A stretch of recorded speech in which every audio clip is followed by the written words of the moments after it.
अली सरफराज साहब, कल फैसला होता है और उस फैसले में अब देखा जाएगा कि ये किसके हिस्से में चीजें आती हैं, ये किसके हिस्से में नशस्तें आती हैं। दिमागी तौर पे तैयारी क्या है? क्या रहनुमा जो है वो सुप्रीम कोर्ट जाएंगे या किसी जगह पे इकट्ठे होने का प्लान है, या कल कोई मीटिंग कोई बड़ी रखी हुई है कि जिसके बाद आइंदा की हिकमत अमली तय की जाएगी? जी बिल्कुल जाएंगे कल सुप्रीम कोर्ट इंशाल्लाह,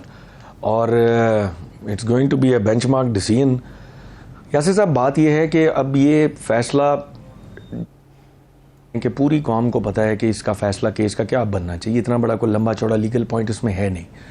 सुन्नी इत्तेहाद काउंसिल कभी भी किसी जमात को उसकी इलेक्टेड सीटों की प्रोपोर्शनेट जो उसकी रिप्रेजेंटेशन बनती है उससे ज़्यादा उसको सीटें दी जा नहीं सकती।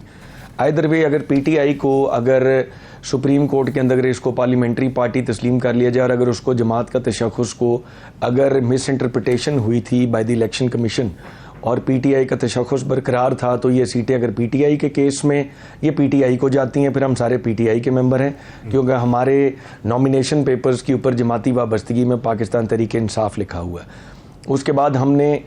जब हम लोग यहाँ पे असेंबली में आए तो वहाँ पे आने के बाद पार्लियामेंट्री पार्टी हमें बताया गया कि PTI is not a parliamentary party और आपको 72 घंटे के अंदर अंदर कोई ना कोई जमात ज्वाइन करनी है। तो हम सब ने सुन्नी इत्तेहाद काउंसिल की उस वक्त ज्वाइनिंग की, लेकिन अगर हमें इस तरह दीवार से ना लगाया जाता तो शायद अभी इस चीज़ की ज़रूरत ही ना पड़ती। अच्छा, अगर हमें आप सुन्नी इत्तेहाद काउंसिल का मेंबर समझते हैं,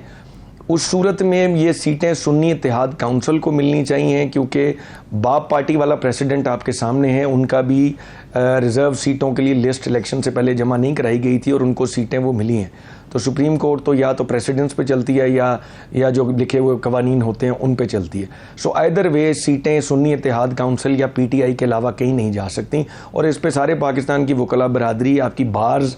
और even the general public has studied so much already, सब इस बात पे कन्विंस्ड हैं। अब कल अगर इस किस्म का कोई जुल्म होता है और पाकिस्तान की आने वाली तारीख में एक नया बाब रकम होता है तो it will be very very unfortunate. और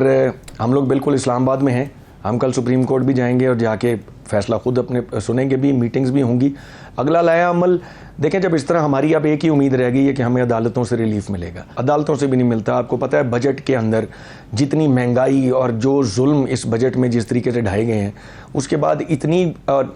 इससे पहले जो इलेक्शन का रिजल्ट आया था, जिस तरह फॉर्म 47 के ऊपर ला के MNAs को MPAs को असेंबलियों में बिठाया गया, उसके ऊपर अवाम के अंदर इतनी बेचारगी है, इतना अफसोस है हर बंदे को कि अब आखिरी एक उम्मीद रह गई है कि हमें अदालतों से रिलीफ मिलेगा और ये बहुत बड़ा फैसला है। This is going to decide the future of this country. और ये जो आपने बात की कि हम खान साहब के लिए कुछ नहीं कर रहे और लोगों के दिलों में ये शक है कारकुनों के, वो शक भी दूर हो जाएगा। अभी तक तो ज़रा मफाहमत की सियासत चल रही थी। खान साहब का ख्याल ये था कि जिस तरीके से नाजायज़ केसेस पार्लियामेंटेरियंस के ऊपर और जनरल पब्लिक के ऊपर भी हमारे पे अभी तक even after becoming MNAs and MPAs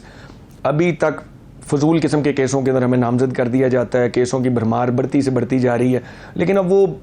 ऐसा बेहिस किस्म का निज़ाम है और हमारे पे भी अब इतने पर्चे दे दिए गए हैं, पब्लिक पे भी इतने दे गए हैं कि मेरा ख्याल है पर्चा किसी पे दे देना अपना मीनिंग ही खो गया है। और इस फैसले से हमें बहुत बड़ी उम्मीद है। इद्दत वाले केस में भी हमें उम्मीद है कि अब कम से कम 2-4 फैसले थोड़े से रियलिस्टिक तरीके से आएँ, जिसको जिस तरह दुनिया एक्सपेक्ट कर रही है, जिस तरह दुनिया में आते हैं फैसले। अगर वो नहीं आते तो फिर स्ट्रीट मूवमेंट शुरू होगी, जलसे भी होंगे, जुलूस भी होंगे, इजाज़त नहीं मिलेगी तो ना मिले प्रोटेस्ट के लिए तो मियां सरफराज साहब, सुप्रीम कोर्ट से अदालतों से फैसले मेरिट पे होंगे, ये सारी चीज़ें आएंगी। आपकी पंजाब के अंदर जो लोग गिरफ़्तार हैं, जो बिलखसूस लाहौर में आपकी क़यादत के बड़े अहम तरीन लोग गिरफ़्तार हैं, उन्होंने बड़ा खुल के गिला किया है कि MNAs पार्टी क़यादत इनमें से कोई भी हमें मिलने नहीं आता, जिसके बाद अपोजिशन लीडर पंजाब असम्बली मिलने गए। तो क्या उसके लिए भी कोई पाबंदी है? आपका सवाल सर ये है,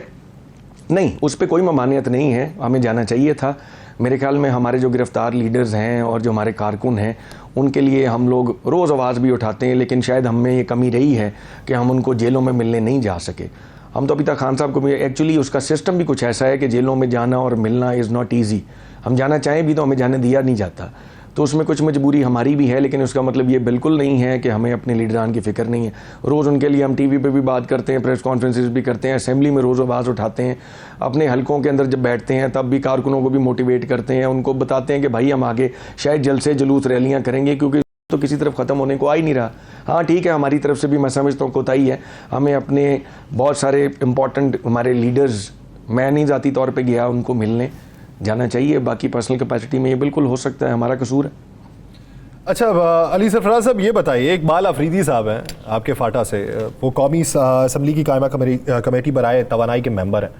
उन्होंने आज सजेशन दिया उधर, उन्होंने कहा जी आप केपी को अगर पैसे नहीं दे पा रहे, आपके पास पैसा मौजूद नहीं है, तो खान से मुलाकात पे फीकस 10,000 रुपया रख दें, आपके पैसे सारे पूरे हो जाएंगे। ये कह के वो मीटिंग में से चले गए, मीटिंग में तवानाई के ऊपर बात नहीं की। अब ये उस पे वो जो नून लीगी रहनुमा थे उन्होंने कहा जी ये असेंबली में भी ऐसा ही करते हैं, तो क्या ये भी पार्टी पॉलिसी है कि खान से मुलाकात के ऊपर टैक्स लगा दिया जाए? नहीं, ऐसी कोई पॉलिसी नहीं है जी, मुझे नहीं पता इस वाक़या का, मैं कुछ कह नहीं सकता इसमें, लेकिन खैर ये इकबाल अफरीदी साहब का अपना कोई जुमला था जो उन्होंने वहाँ दे दिया, उसका खैर क्या ताल्लुक था तवानाई का हमारा इतना बड़ा हमारे मुल्क में इशू है। If I was there in that committee तो हज़ार बातें थी करने वाली तवानाई के सेक्टर पे, मुझे नहीं पता अफरीदी साहब ने ऐसी बात क्यों कही, शायद नाराज़गी का इजहार किया होगा, मैं नहीं जानता। अच्छा, सुनने में है कि आज खान साहब को मिलने नहीं दिया जाता, तो उस पर हमारे अक्सर ये बात जी सुनने में है कि खान साहब की जो आज मुलाकात हुई है पार्टी रहनुमाओं से, उसमें एक पार्टी लीडर को आखिरी वार्निंग और उसके बाद अगर फिर भी बात नहीं आती तो पार्टी से फारिग करने का फैसला भी खान साहब ने कहा फिर कर लें आप, क्या ये दुरुस्त है? आप मेरा इशारा समझ गए मैं किस तरफ कर रहा हूँ? मुझे नहीं पता सर, मैं चले शेर अफजल सर पता है इतनी चहमगोइयाँ मीडिया में अब आजकल ना ज़्यादा मेरा नहीं ख्याल सर, मैं क्योंकि वहाँ नहीं था इसलिए मैं कह नहीं सकता, अब मुझे तो नहीं पता, मेरी तो खान साहब से आज तक मुलाकात नहीं हुई जब से मैं MNA बना हूँ। ख्वाहिश बहुत है, रोज़ हम अपनी पार्टी के अंदर अब ये बात ज़रूर करते हैं कि बाय रोटेशन आप सारे MNAs को खान साहब से बारी बारी मिलाएं, हमारा भी दिल करता है, we want to discuss certain things with him, लेकिन मेरी तो अभी तक बारी नहीं आई। अब जो वहाँ मौके पर मौजूद थे वो बता सकते हैं, मैं इस बारे में कुछ नहीं कह सकता। तो क्या ये पॉलिसी जो है वो तरतीब कौन बताई जाती है? पॉलिसी तरतीब कौन देता है कि खान से कौन मिलने जा सकता है कौन नहीं? बेशुमार लोग कहते हैं कि हमारा नाम फहरिस्त के अंदर मौजूद होता है लेकिन हज़फ कर दिया जाता है। सर मैं इसके बारे में नहीं, हज़फ नहीं किया जाता, एक्चुअली 6 लोगों को मिलने की इजाज़त होती है हफ्ते में एक दिन, उसमें 3 लोग तो आपके बाय डिफ़ॉल्ट हर दफ़ा उनकी तो रिपीट विजिट होता है, जिसमें एक तो रऊफ़ हसन साहब हैं, उनका पार्टी का नैरेटिव उन्होंने बनाना होता है, उन्होंने खान साहब से गाइडेंस लेनी होती है। उसके बाद आप